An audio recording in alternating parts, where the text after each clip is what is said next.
Another flash of light in the window. You will hear,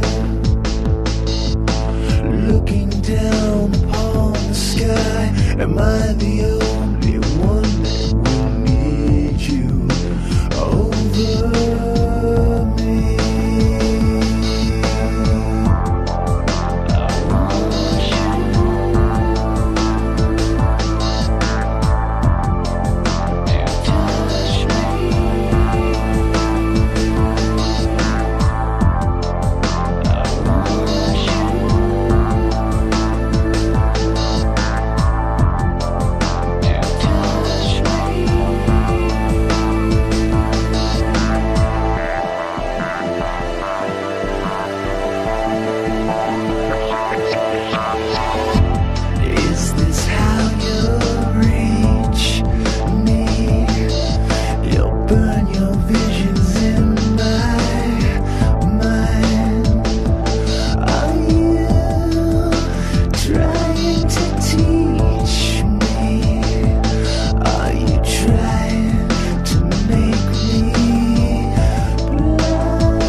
Have you ever wondered why we call God the Father?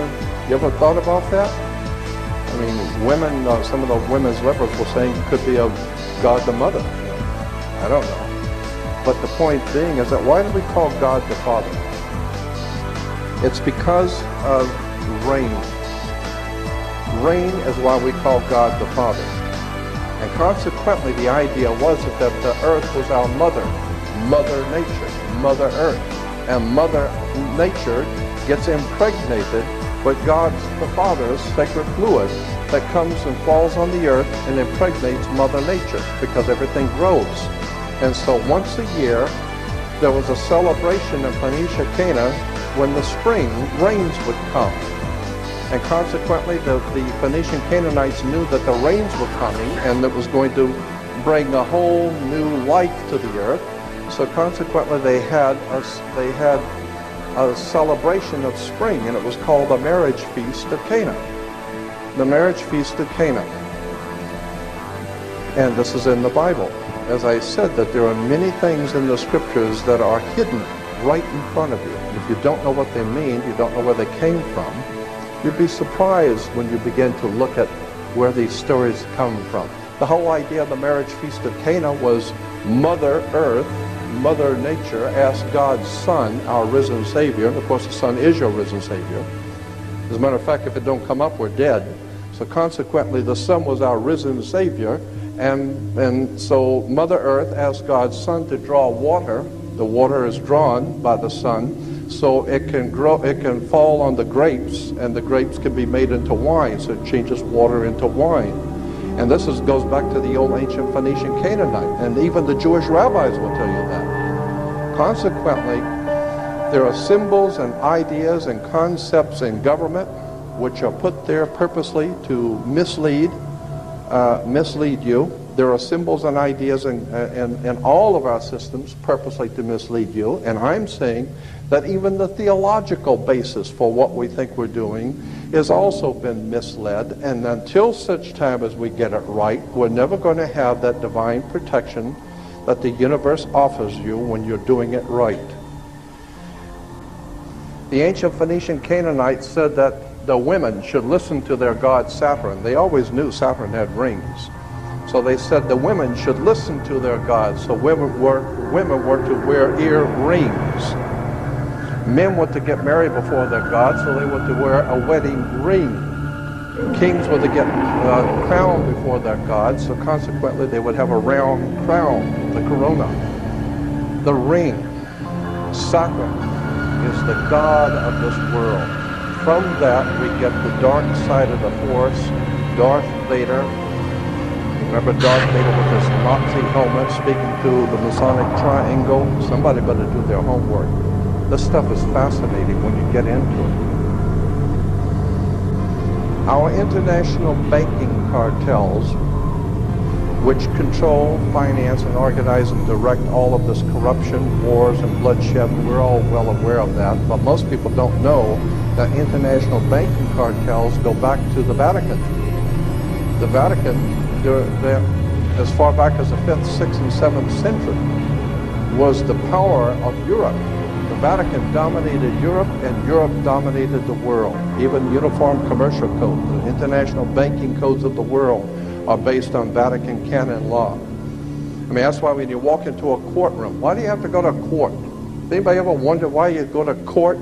I mean, you play basketball on a court, you play tennis on a court. The whole idea in a court is to put the ball back in the other guy's court. That's right, it's just a game. Back and forth, they're throwing the ball back at each other, and the judge is there wearing a black robe. Black because of the planet Saturn. Saturn was the god of banking. That's why the judge sits on the bench. Look it up. Look up the word bench. You will find the word bench is a Latin word for a bank. So the judge rules for the bank. He don't care who's going to win or lose. Somebody's going to pay. And he's going to get paid. What does he care? Okay? So consequently, the judge rules for the bank. He sits on the bench.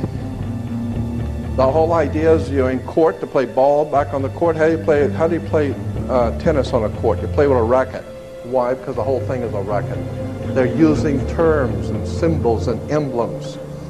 And they're playing on you. You know, a lot of people think, well, these are just play on words. Don't bet on it. We have something called the California criminal justice system. Criminal justice, not American justice system, not the people's justice system. It is the California criminal justice system. You think that's by chance? Think about it. You think that the government makes mistakes. The only mistake is that you're thinking that they're making mistakes. These guys know what they're doing. When they say criminal justice, they know what they're talking about. The criminals are in charge of the justice. That's why it's a criminal justice system. Okay? The Knights Templars who set up your international banking cartels in the 12th, 13th, and 14th century are the same people that gave you educational institutions, colleges. Where do we get the word college? College comes from the collegia, the Latin Roman college of cardinals. I mean, I could go on for hours just give you examples. I mean, when you graduate, you come out with a square mortarboard, a black square mortarboard. What's all that about? Black square mortarboards. It has to do with the planet Saturn.